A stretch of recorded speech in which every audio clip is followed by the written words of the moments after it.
Saudara sekalian yang saya muliakan, ada kisah pernah saya dengar ini di sebuah kajian dari seorang ustadz, seorang ulama. Dia bilang, saya udah dapat pelajaran berharga dari seorang kawan saya, seorang pengusaha yang sangat soleh. Satu hari beliau berziarah ke Madinah. Habis selesai ziarah, doa, ya Allah, kalau Nabi Muhammad berkenan menerima saya, tolong saya dikasih pertanda ya Allah. Malam harinya dia bermimpi Nabi besar Muhammad. Nabi Muhammad bilang, ziarahmu tadi pagi saya terima dan saya minta kamu melaksanakan apa yang saya inginkan. Kamu besok bawakan saya Fulan bin Fulan al-Fulani dari sebuah daerah, bawakan berziarah kepada saya, sebelumnya bawakan dia pergi umroh. Dibilang pagi itu juga habis subuh saya segera berangkat ke daerah tersebut, kayak sekitar 2-3 jam dari Madinah. Segera nyari kantor polisi, ada data orang-orang yang tinggal di daerah tersebut. Dia bilang saya ini mau nyari orang namanya Fulan bin Fulan al-Fulani. Ternyata satu kepolisian kenal semua. Sebab dia adalah mantan Kapolres. Minta cari alamatnya langsung dikasihin, pergiin ke rumahnya, ketuk pintu dibuka sama seorang pemuda. Dia bilang, nak saya kesini nyari bapak kamu. Anaknya tuh kayak ogah-ogahan gitu, nyari bapak. Tuh di belakang. Begitu saya buka kamarnya, bau alkohol, botol-botolnya berserakan. Si bapak yang dimaksud dalam keadaan habis mabok, tiduran di situ tuh, kotor badannya, kotor bajunya. Akhirnya saya seret dia, saya minta tolong sama anaknya tersebut. Dia bilang kami berdua memandikan si bapak tersebut. Kami pakaikan baju yang layak, kemudian saya bawa. Enggak lama dia kayak sadar gitu. Kamu siapa katanya. Dia bilang kemarin saya ziarah ke makam Nabi. Terus dia bilang, oh Nabi Muhammad. Emang cinta tuh gak bisa bohong teman-teman. Akhirnya dibawa pergi umroh, habis selesai umroh. Dibawa pergi ziarah ke makam Nabi Muhammad. Di Madinah gak mau pulang. Sesudah mereka berjam-jam di Masjid Nabawi, mau pulang juga dia. Si bapak itu masih terus saja nangis sambil bilang, ya Rasulullah, ya Rasulullah, salawatan menabi. Habis itu lama-lama ketiduran. Mampir di restoran, dia bukakan sabuk pengaman, bangunin, Pak. Yuk Pak, kita makan dulu Pak. Ya Pak. Gak bangun-bangun. Diperiksa nadinya sudah meninggal dunia. Bapak tadi itu disampaikan kepada anaknya. Anaknya juga nangis, ya Allah. Dia bilang, apa yang bapak kamu kerjakan? Kok sampai bisa akhir kehidupannya tuh segitu indahnya gitu. Sampai dipanggil Nabi Muhammad. Si anaknya bilang, aduh saya gak tahu. Mungkin yang tahu supirnya. Ginlah supirnya, tanyain. Dia bilang, wah saya gak tahu juga Pak. Saya tuh nyupirin dia 30 tahun. Tapi saya gak tahu, dia gak banyak ngomong orangnya. Ya biasa-biasa aja gitu. Bahkan kayaknya akhir-akhir ini kan beliau suka mabok gitu kan.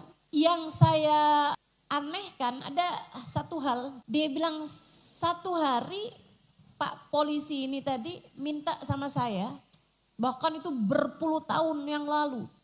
Minta saya untuk bawakan belanjaan tiap hari ke 2 rumah. Yang satu rumah beliau itu, yang satunya lagi ada satu rumah dia bilang. Saya gak pernah tahu orang di dalam rumah itu siapa. Tiap hari itu saya taruhin tuh belanjaan di situ. Ntar hari-hari tertentu ada uangnya juga gitu.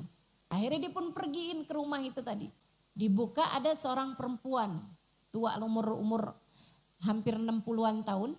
Bilang tunjukin fotonya. Bu, ibu kenal sama laki-laki ini? Saya datang ke sini untuk memberitahu bahwa laki-laki ini Bu sudah meninggal dunia. Ini siapa? Gak kenal juga. Bilang, oh, ibu gak kenal sama dia ini? Bukan suami ibu? Bukan. Suami saya sudah meninggal dunia berpuluh tahun silam. Dia Bu kabarnya yang selalu mengirimkan ibu makanan dan uang berpuluh tahun selama dia menjadi polisi. Oh ini orangnya. Dia bilang berpuluh tahun silam, saya seorang ibu punya anak kecil-kecil, ada 4 orang anak saya. ketika satu hari suami saya meninggal dunia kecelakaan lalu lintas. Malam hari itu hancur hati saya. Saya gak kerja, suami saya yang kerja, dan itu pun juga gak seberapa, hanya cukup untuk membiayai kehidupan kami sehari-hari. Anak 4 kecil-kecil semuanya, bahkan hari itu anak saya yang paling bungsu itu masih bayi, masih menyusui. Hari itu saya menangis dalam tahajud. Saya bersolawat kepada Nabi Muhammad, saya bertawassul kepada Nabi Muhammad, saya menghadirkan Nabi Muhammad. Saya kemudian berkata kepada beliau dalam munajat saya, ya Rasulullah, engkau yang berkata dulu pada masamu hidup, ana abul yatama wal aramil, saya adalah bapak bagi janda dan anak-anak yatim. Suami saya sudah meninggal, saya sekarang janda. Bukankah saya adalah anakmu sekarang, wahai Rasulullah? Anak-anak saya yatim. Bukankah engkau mengatakan saya adalah ayah bagi anak-anak yatim? Maka wahai Rasulullah, bertanggung jawablah kepada kami. Jangan sia-siakan anak-anakmu. Dia bilang saya gak tahu gimana ceritanya. Besok paginya ada makanan lengkap sama uang, buah-buahan, beras, segala macam. Ada di pintu rumah kami. Terus tuh berlanjut berbulan, bertahun lamanya. Sampai anak-anak saya udah pada bisa sekolah, sampai anak-anak saya sudah pada jadi hafiz Quran. Dia bilang sampai anak-anak saya kemudian menikah, saya pun bilang malam hari itu kepada Nabi Muhammad, terima kasih ya Rasulullah. Sekarang udah cukup wahai Rasul. Anak saya sudah cukup untuk membiayai kehidupan saya. Dia bilang subhanallah, besok harinya udah gak ada lagi tuh makanan itu. Saya gak pernah tahu siapapun yang meletakkannya. Yang saya tahu itu adalah dari Nabi Muhammad untuk kami. Polisi yang mungkin masih jadi polisi lalu lintas ketika kecelakaan itu terjadi.